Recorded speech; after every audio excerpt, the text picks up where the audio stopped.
There is controversy. There was a lot of drama. Controversy around Bojan Bogdanovic's name. Ho? So Bojan Bogdanovic, the power forward for our, and your Utah Jazz. So it depends on who you ask, how you pronounce Bojan Bogdanovic. Biochemistry set Bogdanovic. Bojan. It depends on who you ask. I generally say Bojan. If you flip on the Jazz broadcast, you'll hear multiple people say it Bojan, Big Nuts. Like Bojan Bogdanovic. Yeah, that's right off of the Jazz broadcast. We pulled it right off of the game the other night. Locked on Bojan Bogdanovic and stuff. So we've not gotten a lot, but we've gotten like 70 or 80 comments about how we say his name. Actually, I think it's 2. Same thing. Same thing. We've gotten a couple of people saying, well, hey, I know you guys are just having joshing around time and stuff, but are you just being cocks when you say Bojan Bogdanovic? Are you just being a jerk? Bojan. I'm not being a jerk. If you listen to the Croatian, Serbian, Russian, Ukrainian, Venezuelan contingent, I'm not really sure why I said Venezuela. I don't know either. To throw something crazy in there. If you listen to the European pronunciation of Bojan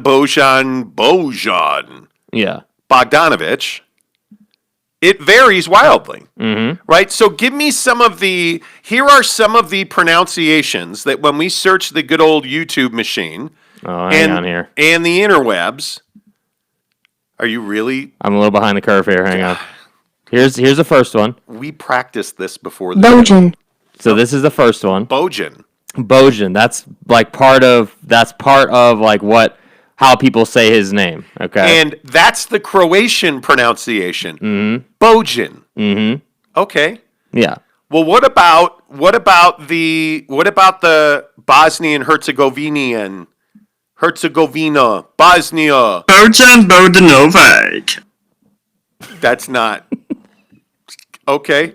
I'm sorry. The point is that his name, for whatever reason, Gesundheit, is said like you could say his name like 10 different ways depending on who you ask. Okay, so Bojan apparently is like the proper pronunciation, but most people here, not here being on the show, but like in the league and everything, as far as I've ever heard it, is Bojan. That's what I've always ever heard it as. The popular pronunciation is Bojan. Yeah. So, by the way, I also would like to point out that we don't often reference his first name. I'd just like to point that out. Well, it's Bogey, because him and I are close friends. Yeah. So, when do I ever say Bajsnibo? Yeah, and stuff. Yeah, nobody ever says Bojan or anything like that. He goes by Bogey or Bogdanovic. Simple as that. So I have a difficult first name to pronounce as well. Okay. So I have a lot of empathy when jerks like you refuse to say his name correctly. Bojan. And it's one of those things where,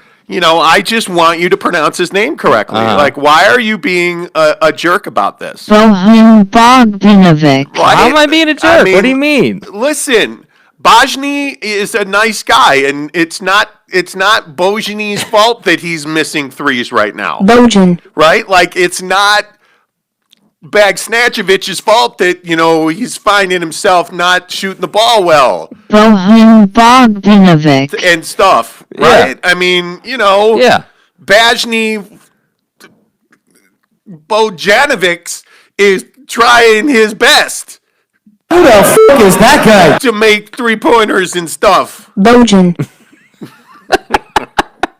I should stop. I really should. Because there's going to be a Jazz fan that is going to melt down over this. I guarantee. We're really good at pissing off Jazz fans, I have to say. Well, the funny thing is, we're not often wrong about the Jazz. Well, I like that the comments have kind of come around. Like, it used to be, well, you guys don't watch the game, and you guys don't know anything, and I and love you're that idiots. one. I love that one. Hey, do you guys Look, I'm not, this guy a couple of weeks ago was like, I'm not the professional broadcaster like you are, Monty, but maybe you should try watching the game once in a while. I mean, if you look at Donovan, he's as good as he's ever been. And it's like, bro, seriously? And like this, I doubt that. Yeah, this guy yesterday is like, hey, man, well, you keep mispronouncing his name like it's some kind of joke. Maybe watch the game if you can't figure out how to say it right. Bojan Bogdanovic. I mean, I'm just saying, I'm out here trying to, make a buck too. It's personal choice. Frankly, on YouTube, if you YouTube search Bojan Bogdanovic, you'll get Bojan, Bogdan, your mom. Bojan. You'll get Bojan. Like in his interviews, well, I don't speak his language.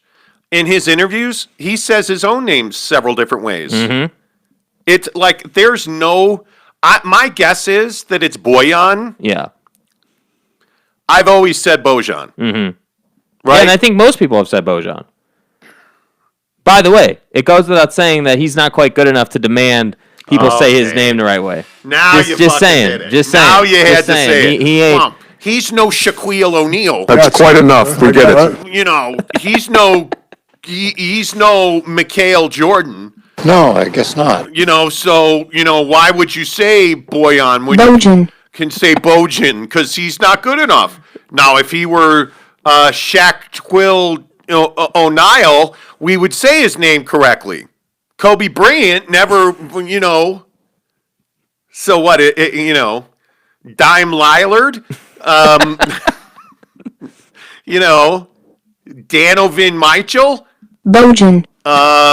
Bojan, Bagsnatchevich, Anyway. Okay. Bojan Bogdanovic. Are you happy now? See what Bojan Bogdanovic. See what you've dropped us to? This is your fault, sir.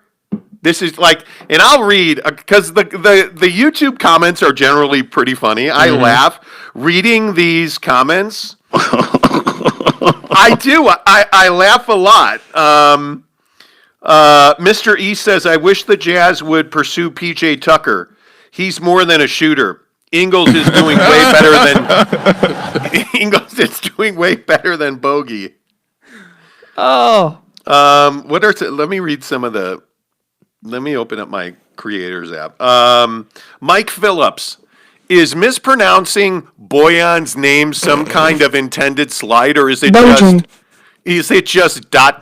What is it? Question mark. Bojan Bogdanovic. I'm stupid. That's what it. I'm not intelligent. I'm not very bright.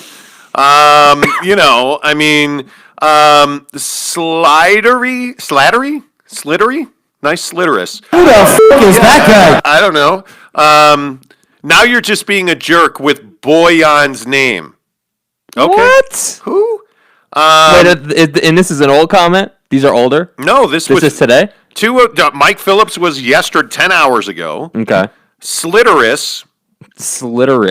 Okay, perfect. Love you. And he is a subscriber. I'm not trying to be a jerk about Bojan's name or Slitterous's name. I gotta think it's not Slitterous. Okay, maybe it is. This is a code 10 abort. Yeah. Rio Dennis Campos. Rio Tinto? Rio Dennis says Jazz win and it's all about the Bulls being bad. John Mulvanian. Ooh, I got that right. John Mulvanian says, I think the Jazz stay pat.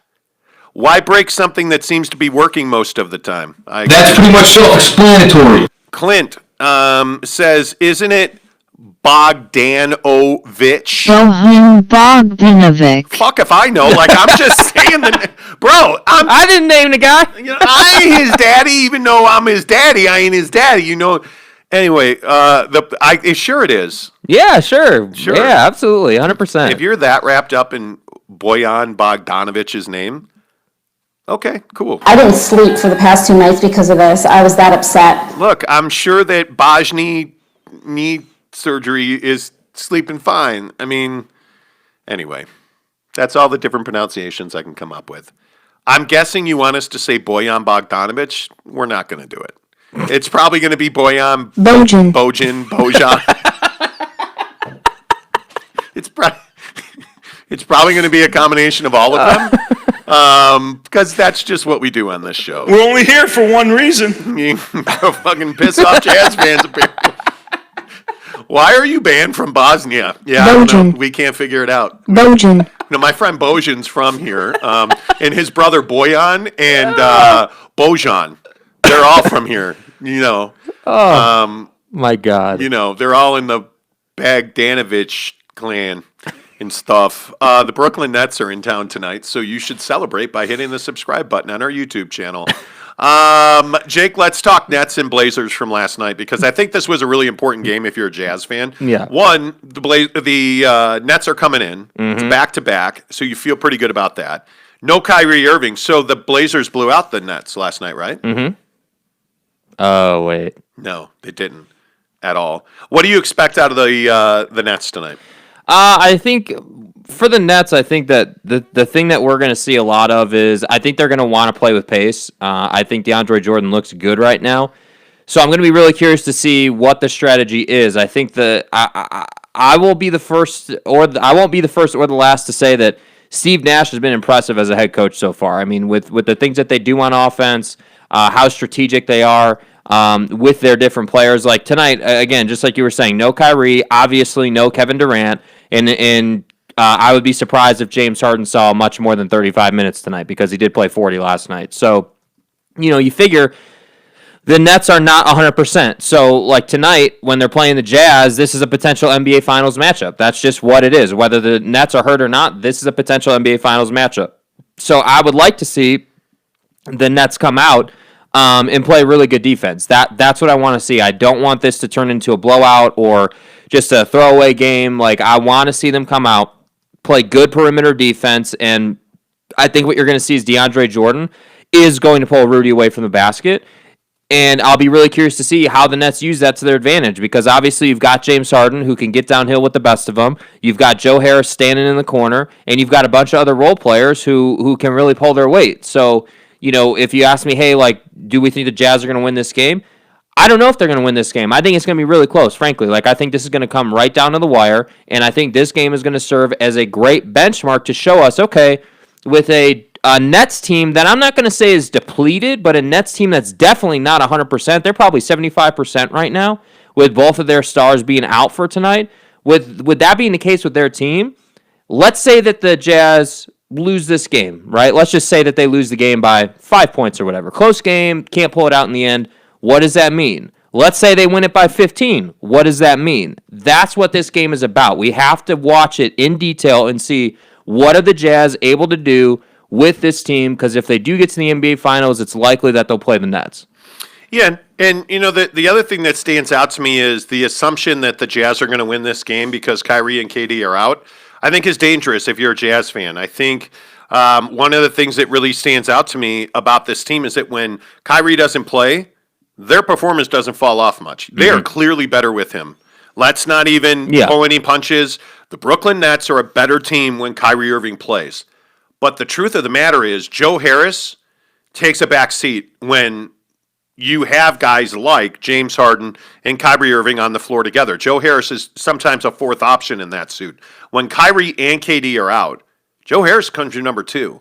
And what that does is it allows, and pay attention to this last night especially, my theory is that when Joe Harris plays instead of Kyrie Irving, DeAndre Jordan's a better basketball player because he's getting the ball with more space, more room to operate. Guys are not collapsing because Joe Harris is absolutely a lethal weapon. What happens when Kyrie plays is the paint's a lot more clogged up because he is an incredible finisher. James Harden's an incredible finisher. So a lot of teams sag off and play help side defense a lot more in the paint when Kyrie and Harden are out there together. When Joe Harris is out there, you cannot sag off. You cannot play help defense because if you give him an inch, he's going to knock that 3 down. And that extra foot of space, let's say, really allows DeAndre Jordan. And by the way, Jake, you may have been a soothsayer, prophetic on Blake Griffin because my man looks like, A, He's got bounce back in his legs, and he is running the floor incredibly well for the Nets. Yeah, he looks good. I mean, you never get your youth back, but I don't think that he looks old. I think that, last night he had some nice moments on the block. I thought he rebounded well. I thought he ran the floor well. Now here's the real truth of the matter. Let's see what he's like after he's played 20 games. Let's see what can his body hold up? Because that's the real question. Of I mean, in course. his career, he's never been a guy that's ever played full seasons, and so that's the concern. He's not going to play the full. This is what Yeah. This is what I say about Mike Conley. They get hurt, and they will every time. You just need to know that, dude. Right? Like, I mean, And he will every single time. if you have Kyrie on your team, he's going to take days off to go to birthday parties. Apparently now that's a thing. If you have guys like Blake Griffin and Mike Conley on your team, they're going to miss games to injury. and you just know that. Yeah. How good are the at 100%? Is there even a number 2 team to the Brooklyn Nets when all of their guys are playing? I don't think so. I think from a depth perspective, they've got you beat. When they're at 100%, when their starting 5 has 3 MVP candidates in it, and then you've got a bunch of other guys who have made a big name for themselves in the league doing what they do best.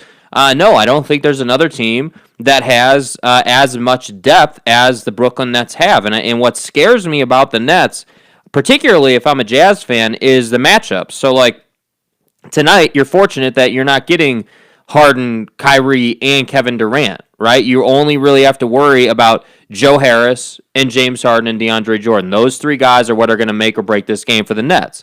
And so you figure, okay, well, it's probably Royce O'Neal on Harden, right? That's probably going to be the matchup there. I would guess that it's probably Bogey on Joe Harris because that's a pretty even matchup, I would say. Joe Harris is not going to overpower him, I don't think. And then obviously it's Rudy on DeAndre Jordan. So you can check those boxes in this game. You're good matchup-wise in this game.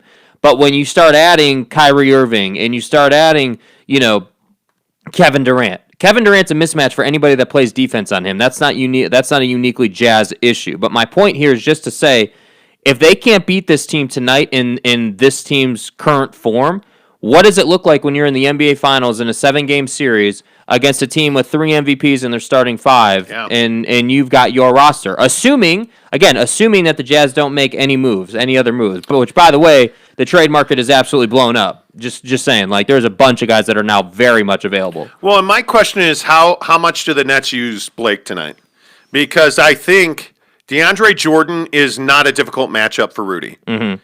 DeAndre is going to start, but you're going to see that Rudy's going to be able to drift around. And he's going to be able to play whatever way he wants to play. Right. Because he doesn't have to respect, DeAndre Jordan's game. But when you bring in Blake Griffin, what did we see last night? Step back 3-pointers going in, running the floor. He's quicker. He's that athletic guy that can shoot threes now and make a 35% clip, so you have to respect it.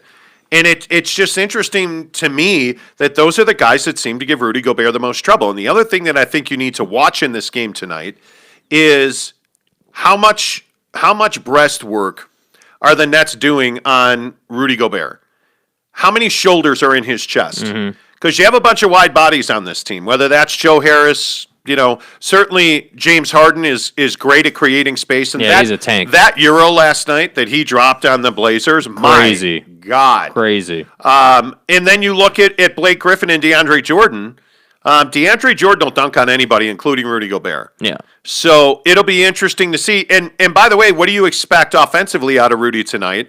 Because I also think that this is one of the better rebounding teams in the NBA with the Brooklyn Nets. Yeah, well, I think the thing that is concerning is that, so let's say that the Jazz continue to be who they are, which is a 3-and-D team. So you're going to shoot all these threes. If they make them, great. That's awesome. That's exactly what you're looking for. That's 100% the strategy. But if you miss it, that's when you're going to have a lot of trouble, because missing 50% of your threes in this league is a great number. That's fine. You're good with that. But if we start missing 60 and 70% of our threes, then we have a problem. That's a problem. Absolutely. And so when it comes to Rudy, and it comes to hey, what is Rudy's offensive game tonight? What is that going to look like? Well, I don't know. The question really is, hey, what does his game look like? Well, what are the Jazz doing from the 3-point line? Are they making a bunch of shots? Okay, Rudy's probably not putting up 25. If they're missing a bunch of shots, Rudy's probably getting 20, and he's probably getting 15.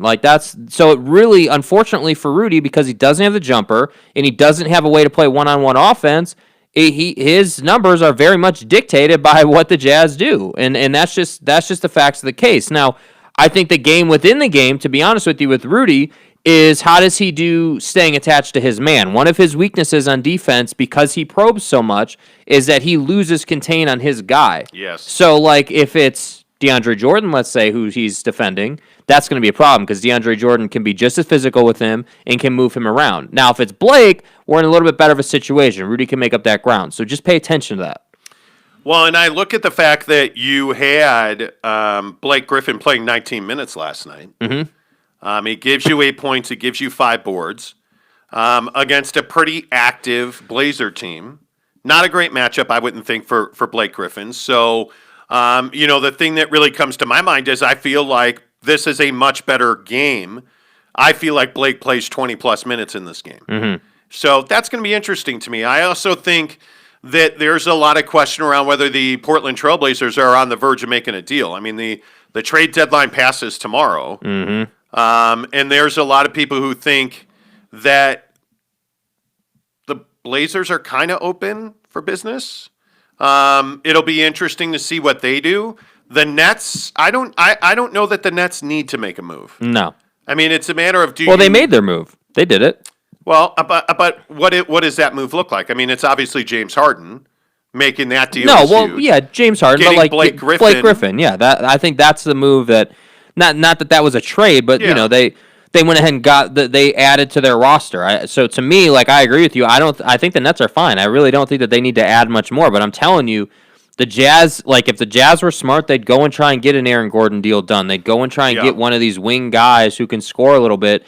Get that deal done. As much as we joke about, Bogey's name and everything, he really is hurting them right now. I mean, he is struggling. He is really, really on the struggle bus. Mightily. And so I'm just telling you guys, have the mindset of, okay, if we turn Bogey into an Aaron Gordon, a highly athletic scorer, what does that look like for our starting five? How does that affect us? I think that takes you to another level.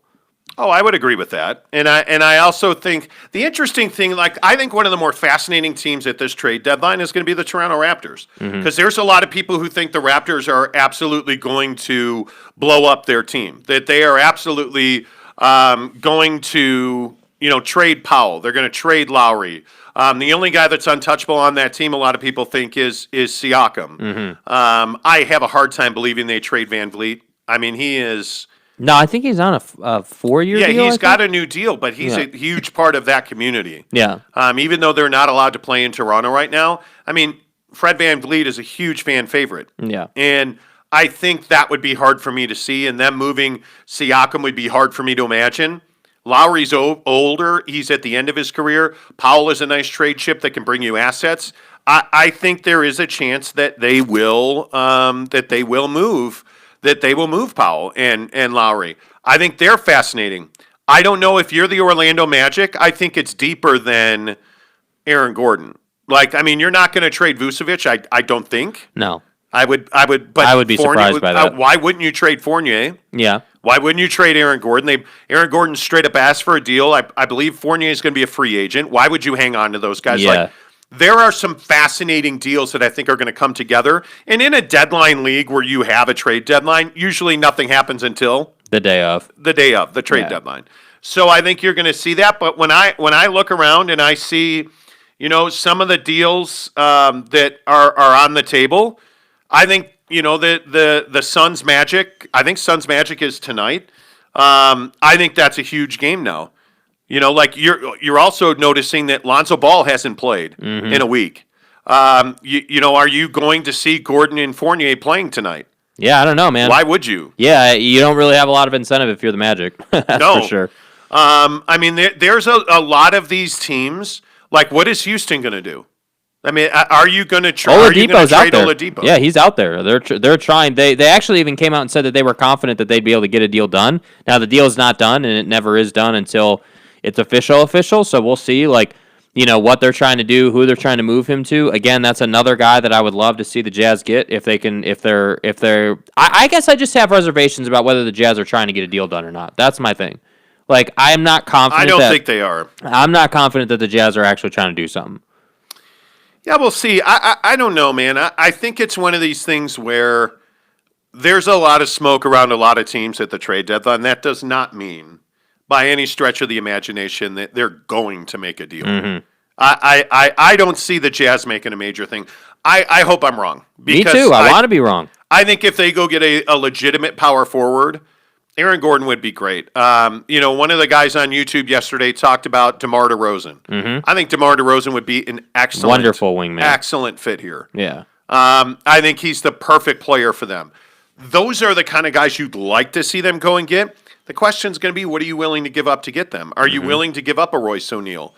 I would think that you would. If I said to you, hey, here's DeMar DeRozan, give me Royce O'Neal, I think you're probably going to make that trade. Yeah, probably. Right? I think that makes you a better basketball team. You need Donovan Mitchell too often on too many nights is the only guy that's really putting up consistent production. And I think when you get into those situations, I think you ask yourself for trouble against teams like the Nuggets, which, by the way, interesting conversation yesterday on Mad Dog Radio. Mm-hmm. How good are the Denver Nuggets? I'm sold. I'm in on it. Like, I look at the Denver Nuggets, and I think that's an elite basketball team. I think that's one of the top 5 teams in the NBA. I think that's probably one of the top 3 teams in the West. Mm-hmm. I take the Lakers out of that conversation now. I look at the top teams in the West being the Jazz, the Suns, and I think the Denver Nuggets. I don't know that there's a whole lot else. I don't know what the Clippers are at this point. Yeah. I really don't know. It's night to night. I don't know what to think of that team. Can you count on them 7 games in 10 days in a series to show up and be elite? I don't know. I would like to think so, but they haven't given us any indication in the last 2 years. And it's really, to be honest, it's can you count on Paul George and Kawhi Leonard? I mean, that really, like, I don't mean to put the team's fate on those 2 guys, but that's essentially what it is. I mean, when those guys show up and give you 30, the team wins, When they don't show up and they're just mediocre and they're playing that slow, methodical, turn the ball over too much offense, unenjoyable offense. Yeah, then they're a losing team. And so I've been on the Nuggets train for a while now. I think that the flexibility they have in their offense, which really defines how good a team is, like, hey, how many different ways can you beat a defense? That determines how successful you're going to be. If you think about it, the Nuggets can play one-on-one ball with Jokic on the block. They can play one-on-one ball with Murray at the top. They can play pick and roll with Murray and Jokic. They can knock down threes from the corner with Will Barton and Michael Porter Jr. They've got a lot of options, and that's what scares me when I think about how the Jazz would defend that team. I already can tell you that Jokic is going to dominate Rudy. That's going to happen because Jokic can shoot the ball, he can pull Rudy away from the rim, and then he can go by him if he wants to, And anytime that's the case for the Jazz, that's trouble. And so that's why I worry about the Nuggets so much. Yeah, and I don't know, just looking at some of their numbers, I mean, the Nuggets and the Jazz, if nothing else, are very close. Mm-hmm.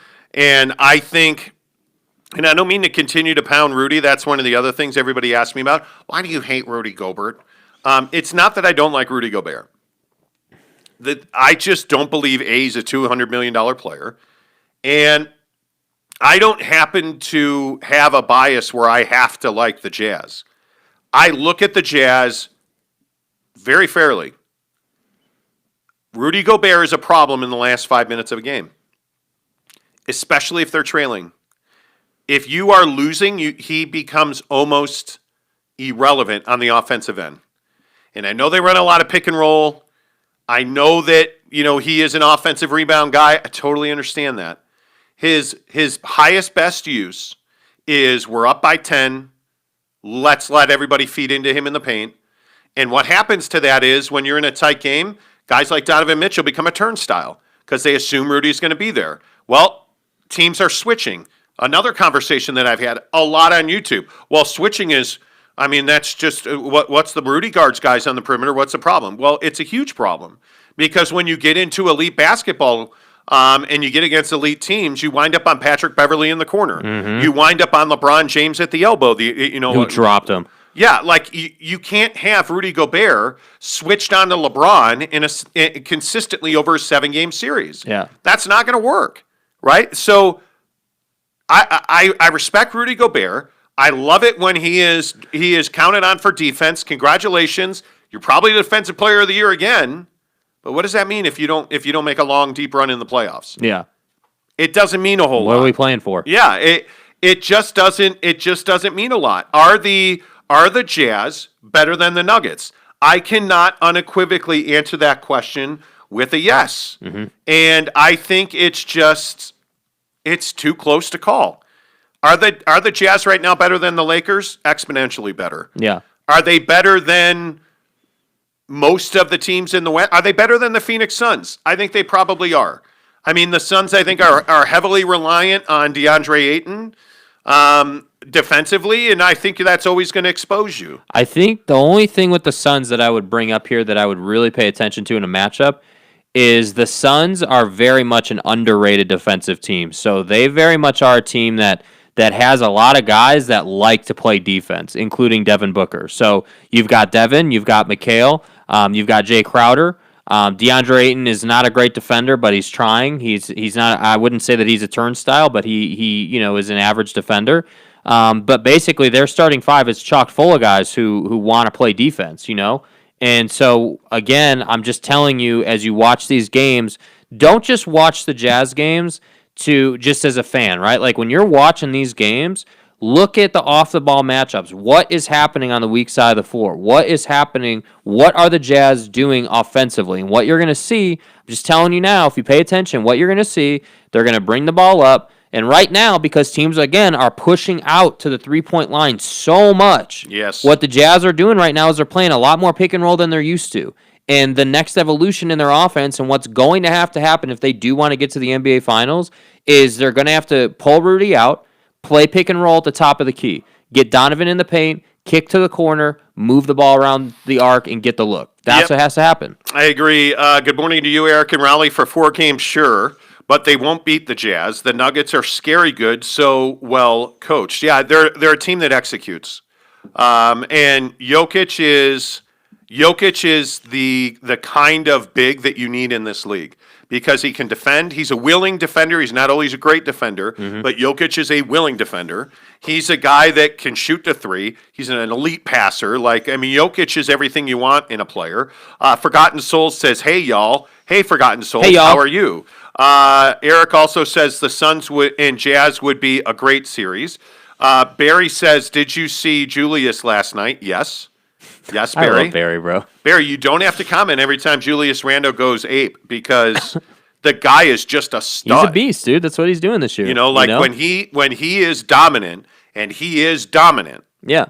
I mean, he's one of the best power forwards in the league. Game changer. Again, when you talk about your prototypical player, he's your prototypical guy. He can shoot threes, defends, rebounds, finishes at the cup. He'll dunk on you.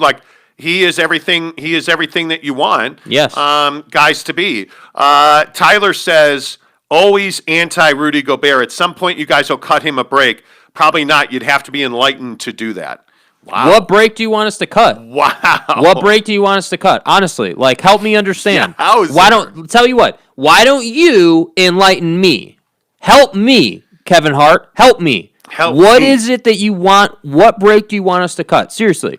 What is it that you want us to say? We just said, hey, he's a defensive player of the year. We just said he's a liability in the last 5 minutes of a game. We just said, hey, teams are trying to pull him away from the rim. So how exactly are we putting Rudy Gobert on the cross unfairly right now? How exactly are we doing that? I would love to hear an explanation about that. I would love to hear that because that's a comment. Frankly, I don't really take it as disrespect, but I do think it's funny that people comment that. And the comment tells me you do not watch the game. You don't understand what is happening to Rudy Gobert. I don't think it's not that they don't watch the game. I think it's a lack of objectivity. It's very difficult to be Jazz fans are incredibly passionate. It's very difficult to be passionate about a club and be honest about them. And it's not that I'm not passionate about the Jazz. I'm not a fan. So I'm able to be wide open about it. I look at Rudy Gobert. He's not I would rather have Jokic than Gobert. I'd rather have Joel Embiid than Gobert. Frankly, if the Philadelphia 76ers make a move and trade for Powell and Lowry, Woj tweeted about yesterday the fact that the Sixers have a strong offer on the table. The Philadelphia 76ers are better than the Jazz. I think right now it's very close, but if they add a dominant on-the-ball point guard in Philly, Joel Embiid is the tipping point because in my opinion, he is a superior center to Rudy Gobert. And he hit a game-tying shot, three-pointer, to take you to overtime. When Rudy Gobert hits a turnaround jumper the other night from 3 feet, everybody laughed about it. He's not an evolved, complete offensive player. Yeah. He's a defensive stalwart, and I think that's what you have to recognize. Jared said it's difficult to think that the Jazz are going to be NBA champions because I don't know how they defend Milwaukee or Philly. Yeah, great question. Question. I'm not as worried. I don't believe that Milwaukee is built to win a championship. That's another team I think needs to make a trade because I think they have to get more three-point shooting. You have to. It's why Lonzo Ball's name is all over the league because he started making that three. Right. It's why teams like Miami and the Chicago Bulls are out looking for Lonzo Ball. Right. I look at Miami's another really interesting team. In a 7-game series, who's a better team, the Heat or the Jazz? Right now it's the Jazz. It's the Jazz, yeah. If they go and make a significant deal, yeah, to upgrade their paint, to get a power forward, to get somebody to help Bam defend, I think that he become a much more difficult team to deal with. But again, the thing with the Heat is that, yes, they got off to a really slow start this year. They're not where they want to be, but they've turned it around. I mean, they're playing better basketball, and I think the thing with the Heat is that they're a team, again, I know I keep bringing this up, but I think it's the best way to say it. They can beat you in multiple ways, right? Like, so they're not like the Jazz in the sense that they live and die by the three. They've got guys who can shoot the three, right? You've got Tyler Hero. You've got Duncan Robinson, right? They can shoot the hell out of the ball, right? But at the same time, most times when the Heat are in a great spot in a game, Duncan Robinson isn't seeing much of the ball. He's either shooting the corner three or he's playing defense. It's Jimmy Butler, it's Bam Adebayo, and it's Tyler Hero if the play, breaks down. Oh, man, Colton makes an excellent point. Why are the Jazz not in on Victor Oladipo? Seems like the perfect fit. Don't get it, dude. That's a great... Have we talked Oladipo to the Jazz? We talked about him 5 minutes ago, and we talked about him last week, about the fact that... What does he do for the... Well, I guess he plays... He's a wingman. So what we talked about with Oladipo is that right now, because of Conley's lack of reliability health-wise, sometimes he's playing, sometimes he's not. So when Conley plays, he's a point guard of this team that pushes Donovan to the two. Okay, great, everything's hunky-dory.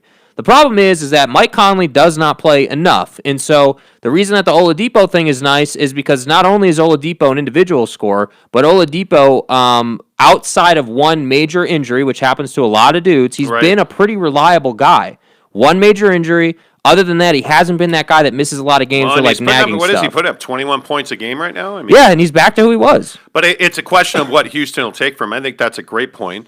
Forgotten Soul says the two teams I'm scared of are the Nuggets and the Nets. Yeah, the Nets are... You should be. Yeah, you should be, Forgotten Souls. That's a great point. He says, as a Jazz fan, I agree with what you guys are saying about Rudy. Well, thank you for that. Illert Ginick says, your microphone is terrible for a live broadcast. Okay, well, I just dropped $400 on a Shure SM7B, so that'll be here tomorrow. I think it'll be here tonight, and then for the show tomorrow. So we've listened. Eric and Raleigh, I've heard you, my man. I've heard you.